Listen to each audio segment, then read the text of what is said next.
Reject national education policy, क्योंकि ये child labour को प्रमोट कर, ये हिंदी को इंपोज कर रही है, ये एजुकेशन को महंगा बनाने वाली है। ये मैं नहीं कह रहा, ट्विटर पे लोग कह रहे हैं। पिछले 2 दिनों से रिजेक्ट एनईपी ट्विटर पे ट्रेंडिंग है। सरप्राइज्ड?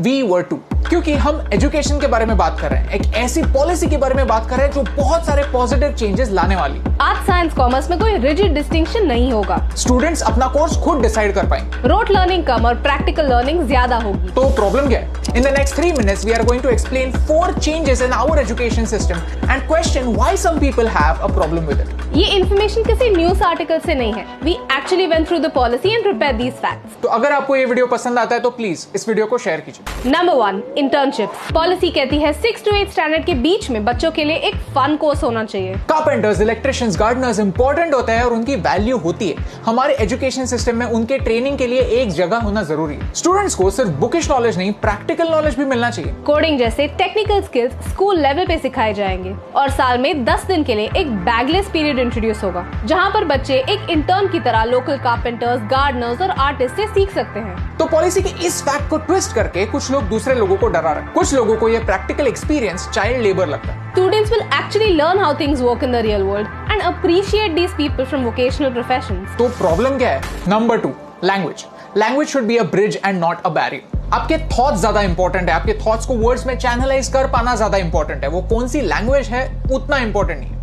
इंग्लिश से हमें ग्लोबल आउटरीच और जॉब्स मिलते हैं, तो इंग्लिश डेफिनेटली इंपॉर्टेंट है। लेकिन वैसे ही अगर कोई फैमिली इंग्लिश में कंफर्टेबल नहीं है तो मदर टंग या लोकल लैंग्वेज में सीखने का ऑप्शन होना चाहिए। पॉलिसी कहती है कि बच्चे की बोलने की लैंग्वेज और सीखने की लैंग्वेज, इन दोनों में जो गैप है वो गैप कम होनी चाहिए। एटलीस्ट 5th स्टैंडर्ड तक मदर टंग में या लोकल लैंग्वेज में सीखने की फैसिलिटी होनी चाहिए। लेकिन कुछ लोगों को लगता है कि इस देश में हिंदी कंपलसरी होने वाली है, सैफ्रनाइजेशन होने वाला है। तो फैक्ट ये है कि इस 65 पेज के डॉक्यूमेंट में हिंदी ये वर्ड सिर्फ एक बार आता है, और वो भी as an example, not as a medium of teaching.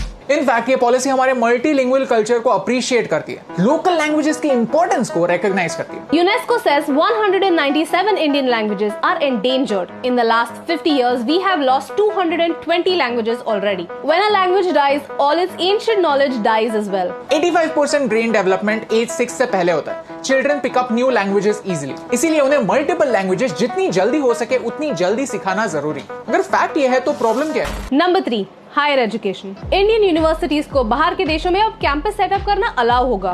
Plus world के टॉप 100 यूनिवर्सिटीज अब उनका कैंपस भारत में सेटअप कर सकते हैं। टॉप 100 में से भी कुछ ही यूनिवर्सिटी सिलेक्ट होंगी जिन्हें यह परमिशन मिलेगी। इनके बारे में प्रॉपर लॉज बनेंगे और फिर क्या अलाउ होगा और क्या नहीं तभी डिसाइड होगा। भारत से अराउंड 7.5 लाख स्टूडेंट्स हर साल फॉरेन कंट्रीज में एजुकेशन के लिए जाते हैं। वो हायर एजुकेशन रेप्यूटेड यूनिवर्सिटी से लेना पसंद करते हैं और इसकी वजह से भारत में ब्रेन ड्रेन होता है। हमारे बेस्ट स्टूडेंट्स ज्यादा पैसे देकर फॉरेन यूनिवर्सिटीज में जाकर पढ़ते हैं और इंडिया में से टैलेंट कम होता है। ये फैक्ट है और पॉलिसी इसे एक्सेप्ट करती है और इस पर एक्शन लेना चाहती है। लेकिन कुछ लोगों को लगता है कि इसकी वजह से एजुकेशन अनअफोर्डेबल हो जाएगा। In fact, to avoid commercialization of education, the policy talks about setting fee limits for different courses. Foreign university से एजुकेशन लेना एक ऑप्शन होता है, कंपल्शन नहीं। हर सेक्टर में एक हेल्दी कंपटीशन होना हम कंज्यूमर्स के लिए बेटर होता है, ये एक प्रूवन फॉर्मूला है। तो प्रॉब्लम क्या है? Number 4, multiple exit options. आज अगर आप किसी वजह से कॉलेज में डिग्री लेने से पहले ही क्विट कर देते हैं, ड्रॉप आउट कर देते हैं, तो आपको एक फेलियर माना जाता है। But not any more, because you have multiple exit options. If you can't complete your course and drop out after 1 year, आपको एक सर्टिफिकेट मिलता है। 2 साल के बाद ड्रॉप आउट करने पर डिप्लोमा। और इसका रीजन ये नहीं कि ड्रॉप आउट्स एनकरेज हो,